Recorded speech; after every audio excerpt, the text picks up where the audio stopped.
Pria ini namanya Song. Dia adalah seorang mantan atlet pegulat profesional. Gara-gara karirnya redup dan jadi pengangguran, Song ingin beralih profesi jadi guru SD.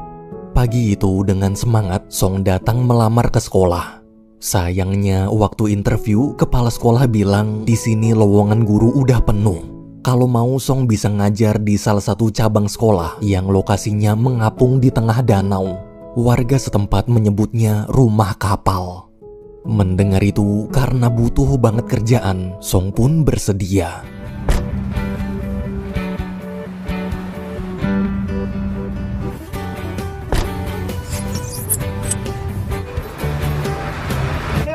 Hụtพูดลุง ได้กันหรือยัง ยังไม่หยุดอีก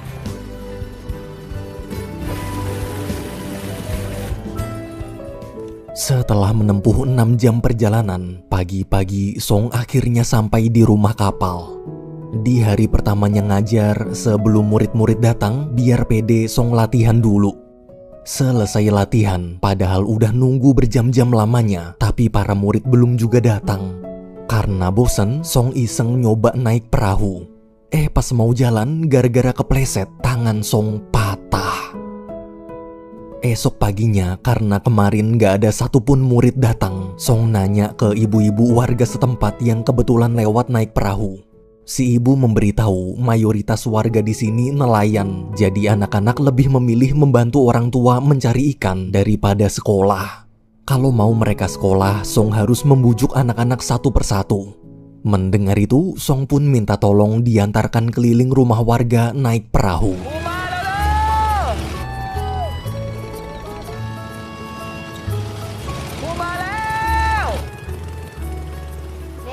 ทางดูรักเรียนเนาะ มาเฮียกันเตอร์ใครมีลูกมีหลานลูกเด็กแดงๆมาเด้อ Alhamdulillahnya, Song berhasil ngumpulin 4 anak. Ketika sesi perkenalan, waktu tahu kalau mereka semua beda-beda kelas, Song pun ngasih soal pertanyaan yang berbeda sesuai tingkatan kelas mereka masing-masing. Bukannya jawab, tuh bocah-bocah malah pada ribut ngebahas makan siang nanti. Melihat kelakuan murid-muridnya, Song cuma bisa istighfar. Siangnya selesai jam istirahat, Song bingung kenapa murid-murid nggak ada di kelas. Pas tahu mereka lagi berenang di tengah danau, karena khawatir tenggelam, Song pun marah-marah. Waktu semua kembali, sebagai hukuman, Song memukul mereka pakai kayu. Namun saat ada salah satu murid yang nangis, Song merasa bersalah. Malam harinya, karena di sekolah itu juga disediakan tempat menginap, jadi selama seminggu para murid akan tinggal dan belajar di sana sampai hari libur tiba. Setelah anak-anak tidur, untuk melepas penat, Song nonton video rekaman pacarnya di HP. Meski baru tak bertemu sebentar, tapi rasanya udah rindu banget. 1 minggu berlalu, ketika libur sekolah dan para murid pulang ke rumah masing-masing, Song pergi ke klinik untuk mengobati tangannya. Selesai berobat, malamnya Song pulang ke apartemen. Namun saat baru turun dari angkot, dia nggak sengaja mergokin pacarnya, selingkuh boncengan motor sama cowok lain. Di depan apartemen, Song langsung gelut sama si cowok selingkuhan. Abis gelut, dia masuk ke dalam, lalu mengemasi baju sambil bertanya ke pacarnya, kenapa selingkuh. Tapi bukannya minta maaf, pacar Song justru balik menyalahkan. Dia terpaksa selingkuh gara-gara Song gak punya pekerjaan tetap. Daripada nanti hidup miskin, mending dia cari cowok lain yang lebih mapan. Mendengar itu, Song hanya terdiam, menahan perih. Ia lalu naik motor dan kembali ke rumah kapal.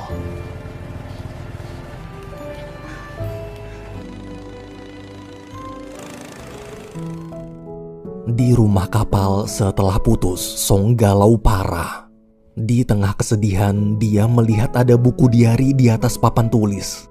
Buku itu adalah buku diari milik guru sebelumnya, milik bu guru yang bernama An. Ketika dibaca, ternyata cerita mereka berdua hampir sama. 1 tahun sebelum Song datang, terlihat kepala sekolah sedang memarahi An dan menyuruhnya agar jadi contoh yang baik untuk para murid. Masa guru tatoan? Tapi pas lagi diomelin, An malah ngejawab terus. Karena kesel, kepala sekolah pun memutuskan untuk memindahkan An ke salah satu cabang sekolah, yaitu sekolah tempat Song mengajar sekarang. Di sana nanti An nggak sendirian. Guru lain bernama Gigi yang juga sering membuat kesalahan juga akan dipindahkan ke sana untuk menemani An. Mendengar keputusan itu, An cuma bisa menurut.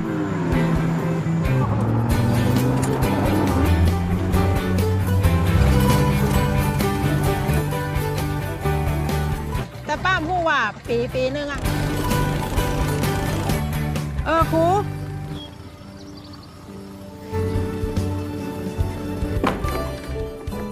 Waktu sampai buat kenang-kenangan, mereka berdua foto bareng. Selama tinggal di rumah kapal, mereka harus bisa beradaptasi dengan kondisi yang serba sulit. Sulit air mengalir, tak ada listrik, tak ada sinyal. Namun saat mengajar, berbeda dengan Song karena An dan Gigi udah berpengalaman, jadi mereka sama sekali nggak merasakan kesulitan.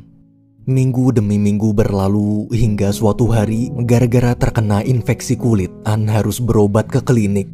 Di sana dia ditemani pacarnya yang bernama Nui. Nui ini adalah wakil kepala sekolah di sekolah swasta ternama di Thailand. Selama berobat, Nui bilang dia kesal kenapa semenjak An mengajar di rumah kapal, mereka jadi nggak pernah punya waktu bersama. Cuma bisa ketemu seminggu sekali pas hari libur doang. Rasanya seperti nggak punya pacar. Biar bisa selalu ketemu, Nui minta An berhenti ngajar di sekolah jelek itu dan pindah ke sekolah swasta tempatnya kerja. Namun An menolak. Sebagai guru, dia nggak bisa ninggalin muridnya gitu aja. Baginya, sekolah bukan tentang bagus jelek bangunannya, tapi tentang masa depan anak-anaknya. Mereka sangat butuh pendidikan. An dan Nui pun berdebat hebat. Karena berbeda cara pandang, mereka berdua akhirnya putus. Waktu kembali ke rumah kapal, An mencurahkan seluruh perasaannya ke dalam buku diari. Selesai menulis diari, tuh bocah teriak sekenceng-kencengnya terus loncat ke danau. Paginya, karena tak kuat lagi tinggal di tempat yang serba terbatas, Gigi memutuskan mundur. Awalnya An merasa takut sendirian, namun ketika memikirkan anak-anak muridnya, An pun berusaha menguatkan diri dan memilih untuk tetap tinggal. Di sekolah kumuh itu, meski hanya ditugaskan mengajar, tapi bagi para murid, An sudah dianggap seperti orang tua mereka. Setelah membaca buku diari An, semangat Song kembali. Tuh bocah refleks ngikutin An loncat. Esok pagi, Song mulai mengubah cara mengajarnya seperti cara mengajar An.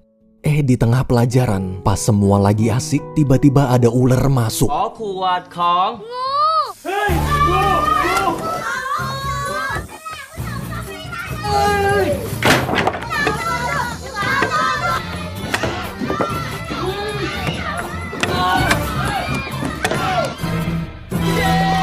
Sang guru berhasil mengusir ularnya. Berkat aksinya barusan, para murid kagum. Mereka lalu menuliskan ucapan terima kasih di perban Song. Melihat itu, Song terharu.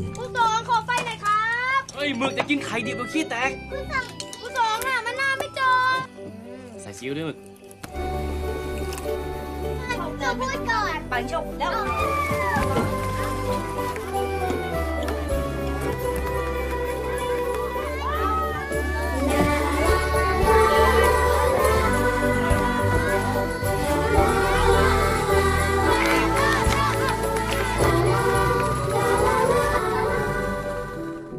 Karena seringnya baca buku diari An, Song merasa seperti menemukan cinta barunya. Ketika jam pelajaran, demi bisa mencari tahu tentang An, Song memberi anak-anak tugas untuk mencari barang-barang peninggalan Bu Guru An. Sayangnya, setelah cukup lama beres-beres, Song cuma nemuin foto tato tangannya doang. Oke, kalau gitu kita ganti tugas. Sekarang Song minta anak-anak gambar muka Bu Guru An di kertas. Mendengar itu, mereka nurut. Tapi pas selesai, ternyata gambarnya jelek semua. Song pun istighfar. Hari demi hari berlalu, Song terus melamun, membayangkan seperti apa wajah Bu Guru An. Ia harap semoga suatu saat nanti dia bisa bertemu guru penyemangat hidupnya itu. Hingga suatu hari ada badai. Semua pun panik.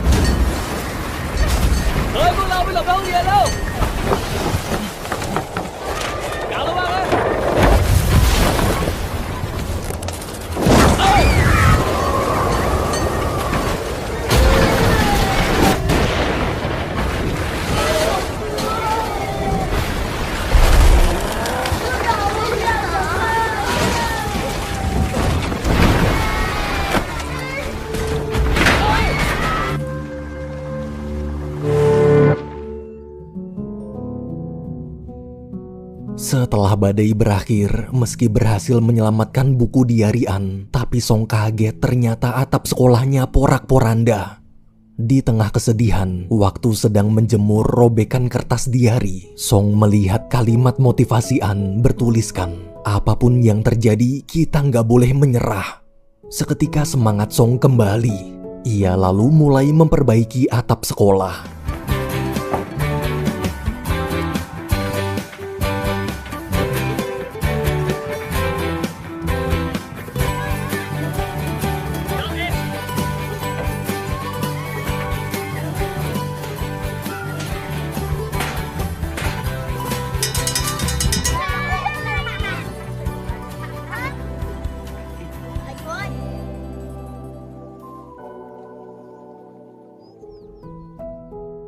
Malamnya, Song lanjut baca diari An lagi.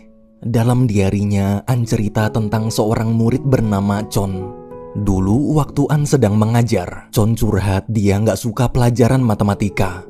Buat apa susah-susah belajar ngitung, toh di masa depan nanti dia cuma mau jadi nelayan seperti ayahnya.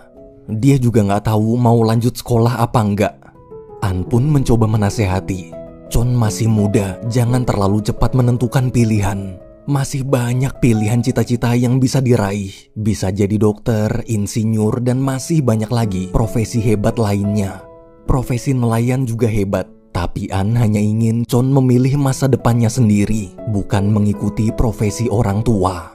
An yakin bila rajin sekolah, Chon pasti bisa mengangkat derajat keluarga. Namun beberapa bulan kemudian, ketika ujian tengah semester, Chon tak hadir. Selesai ujian, karena khawatir, An pergi ke rumah Chon. Waktu bertemu ayah Chon, An bertanya kenapa Chon gak ikut ujian. Ayah menjelaskan tadi Chon harus membantu mencari ikan. Bagi ayah, dapat ikan lebih penting daripada sekedar ujian. Meski An sudah berusaha memberi pengertian, tapi ayah dan Chon tetap menolak ikut ujian. Saat kembali ke sekolah, An bertanya ke muridnya, besok kalau udah gede kalian mau jadi apa? Karena rata-rata orang tua mereka nelayan, semua kompak menjawab ingin jadi nelayan juga. Mendengar itu, An prihatin. Setelah tahu tentang Chon, besoknya Song pergi ke rumah Chon. Waktu bertemu, Song memperkenalkan diri dan ngajak sekolah lagi. Tanpa basa-basi, Song berkata dia mendukung Chon jadi nelayan. Tapi jadilah nelayan yang pintar, yang sangat pintar. Kalau perlu jadilah nelayan nomor 1 di dunia. Cari ikan sebanyak mungkin, jangan kilo-kiloan tapi bertonton ikan. Untuk bisa seperti itu, pertama-tama Chon harus sekolah dulu. Mendengar ucapan Song, Chon mulai merenung. Namun ayah Chon bimbang. Jika anaknya lanjut sekolah, siapa yang akan membantunya mencari ikan? Tanpa pikir panjang, dengan percaya diri, Song berkata dia akan membantu mencari ikan. Melihat keseriusan Song, ayah akhirnya setuju. Alhamdulillahnya berkat Song, kini Chon bisa kembali sekolah. Beberapa bulan kemudian, ujian tengah semester tiba. Saat ujian berlangsung, murid-murid terlihat kesulitan. Selesai ujian, karena semua nilai muridnya jelek, Song ditegur kepala sekolah. Kepala sekolah mengingatkan kontrak Song mengajar cuma setahun. Bila semester depan nilai murid-murid masih jelek, kepala sekolah terpaksa akan mencari guru pengganti lain. Mendengar itu, Song mengerti. Sebelum pulang, Song bertanya, apa kepala sekolah tahu di mana Bu Guru An sekarang? Kepala sekolah pun memberitahu Bu Guru An sekarang mengajar di sekolah swasta elit tempat pacarnya kerja dan sebentar lagi Bu Guru An akan menikah. Hati Song pun patah. Karena masih berharap saat kembali ke sekolah, Song mencoba memastikan di buku diari. Ternyata ada halaman yang terlewatkan. Halaman berisi cerita tentang hari di mana An dilamar Nui. Setelah membaca halaman itu, Song akhirnya memutuskan berhenti berharap. Demi bisa move on, dia membakar buku diari An. Tapi tiba-tiba dia berubah pikiran dan buru-buru matiin apinya. Ternyata dia masih berharap. Esok pagi di sekolah swasta, terlihat An sedang mengajari murid-muridnya di depan kolam renang. An lebih suka cara mengajar langsung praktek di luar ruangan daripada hanya selalu teori di kelas aja. Di tengah pelajaran, Nui dan kepala sekolah datang menegur. Kepala sekolah menganggap cara mengajar An terlalu berlebihan dan akan membahayakan para murid. Waktu An berusaha meyakinkan kepala sekolah kalau metode mengajarnya ini lebih efektif, mendadak Nui ikutan memarahinya seakan seperti sedang menjilat kepala sekolah. An pun kecewa. Saat tahu An ngambek, Nui minta maaf. Sebagai wakil kepala sekolah, dia harus memihak atasan. Karena merasa nggak cocok ngajar di sini, An bilang dia mau resign. Tapi Nui mencegah. Ingat tahun depan mereka akan menikah. Mendengar itu, An terpaksa menurut. Di sisi lain, terlihat Song masih terus memikirkan An. Walaupun pada akhirnya dia harus merasakan patah hati lagi, namun Song tetap bersyukur. Berkat An, dia bisa jadi guru yang baik. Agar bisa ikhlas, Song mencoba menuliskan seluruh isi perasaannya ke dalam buku diari An.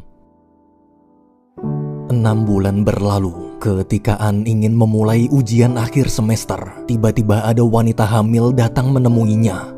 Waktu tahu kalau anak yang dikandungnya adalah anak Nui, An syok. Ternyata selama ini Nui selingkuh. An lalu pergi meninggalkan kelas sambil menangis.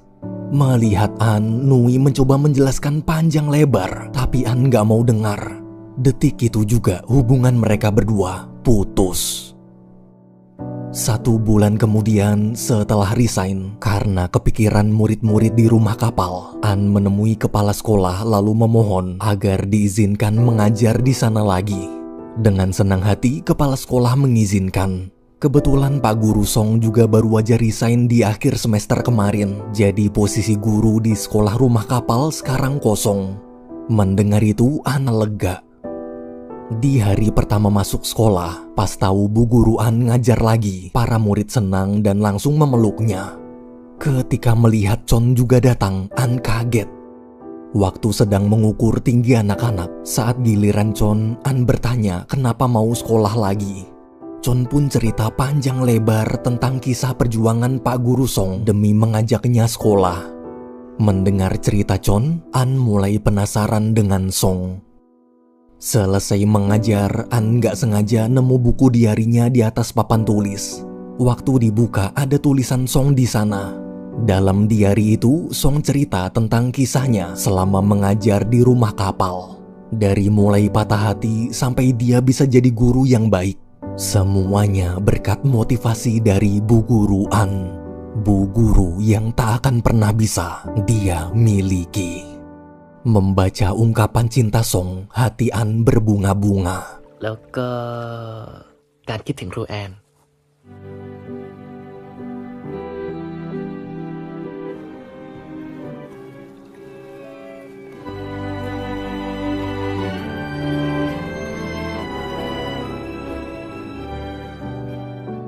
Song cerita selama 6 bulan terakhirnya di sini, dia jadi mengerti bahwa menjadi guru yang baik bukan hanya tentang mengajar, tapi juga tentang menjadi orang tua kedua untuk murid-muridnya.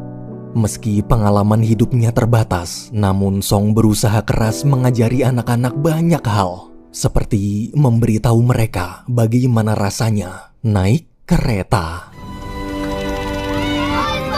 进下进下。 ให้โรงเรียนน่ะชาญชาลา360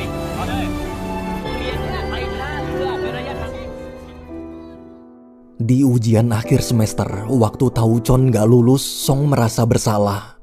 Demi bisa meningkatkan skill mengajarnya, Song pun memutuskan untuk kuliah lagi di jurusan pendidikan.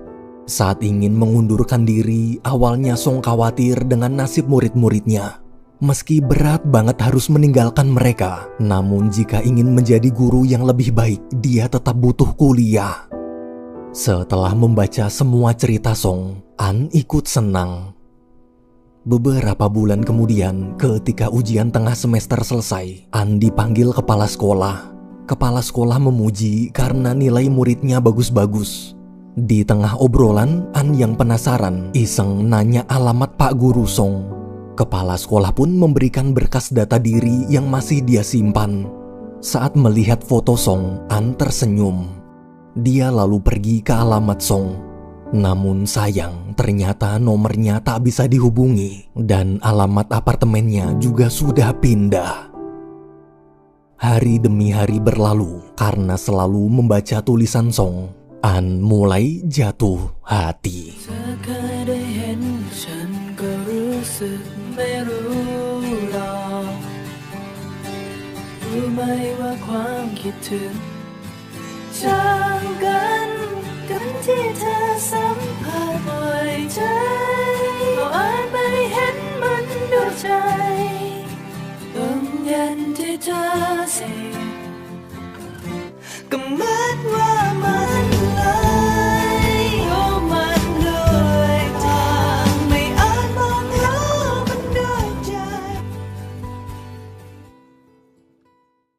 Suatu pagi, waktu An sedang belanja di pasar, salah satu warga memberitahu barusan ada kiriman surat untuk An serta para murid. Saat tahu kalau surat itu dari Song, An senang dan buru-buru ke rumah kapal. Ketika sampai, An langsung nanya ke salah satu murid di mana surat dari Pak Guru Song. Dengan polos, tuh bocah bilang suratnya nggak sengaja kecemplung di toilet. An pun lemes. Beruntung tadi si murid sempat baca dan masih ingat isi suratnya. Katanya besok sore selesai sekolah, Pak Guru Song mau datang ke sini. Mendengar itu, An sangat senang. Akhirnya dia bisa bertemu. Untuk menyambut kedatangan Song, An dan para murid mulai bersih-bersih. Siangnya saat sedang istirahat, mendadak Nui datang ke rumah kapal. Nui bilang besok setelah membagikan rapot, sekolah akan libur cukup panjang. Tujuannya ke sini ingin mengajak balikan dan melanjutkan rencana pernikahan mereka berdua. Jika mau, besok dia akan menjemput An pulang. Nui juga minta maaf atas semua kesalahannya. Ia mohon tolong berikan dia kesempatan kedua. Melihat keseriusan Nui, An minta waktu untuk berpikir. Malam hari, An menangis sambil membaca semua surat kiriman Nui yang selama ini tak pernah mau dia baca. Hingga akhirnya, setelah semalaman merenung, An memutuskan untuk memberi Nui kesempatan kedua. Keesokan harinya, sore-sore saat membagikan rapot, An berkata dia bangga semua dapat nilai bagus, terutama Chon. Selamat, sekarang Chon sudah lulus SD dan masuk SMP. Selamat libur panjang dan sampai jumpa di tahun ajaran berikutnya. Sebelum berpisah, anak-anak bertanya, sebentar lagi Pak Guru Song akan datang ke sini. Apa Bu Guru An gak mau menunggu dulu? Mendengar itu, An hanya menjawab, tolong titipkan salam. Maaf tak bisa menemuinya. Setelah berpamitan, An lalu pulang bersama Nui. Sepanjang perjalanan, An terlihat dilema. Meski kini sudah balikan sama Nui, namun jauh di lubuk hatinya dia masih terus memikirkan Song. Waktu Nui ngajak ngobrol, An hanya terdiam merenung sambil teringat semua kenangan perjuangannya selama mengajar di rumah kapal. Berkat tulisan Song, hari-harinya di sana jadi terasa berwarna. Setiap kali lelah, tulisan Song lah yang selalu memberinya semangat. Di tengah jalan, saat mobil sedang berhenti menunggu kereta lewat, An bertanya, apa pendapat Nui tentang seorang guru yang nekat menyeret rumah kapal pakai perahu cuma demi membuat para murid bisa merasakan bagaimana rasanya naik kereta. Nui pun menjawab guru itu terlalu berlebihan. Baginya di sekolah, yang penting murid-murid bisa ngerjain soal ujian terus lulus. Mendengar jawaban itu, seketika An sadar selama ini dia dan Nui tak pernah saling mengerti satu sama lain. Mereka tak sejalan. An pun memutuskan untuk membatalkan rencana pernikahan mereka berdua. Setelah putus, An bergegas kembali ke rumah kapal. Ia harap semoga Song masih ada di sana. Sayangnya saat sampai, rumah kapal terlihat gelap. Ternyata semua sudah pulang. An sangat menyesal. Namun ketika dia ingin pulang, tiba-tiba lampu sekolah menyala. Ternyata Song masih ada di dalam. I look at you, you make me blind. Why do you have to be so beautiful all the time?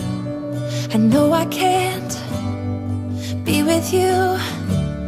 It's killing me to see you with someone else. What to do? Now I'm in the corner and watching you smile, watching you smile. And I can't get over you, I'm losing my mind. All of the things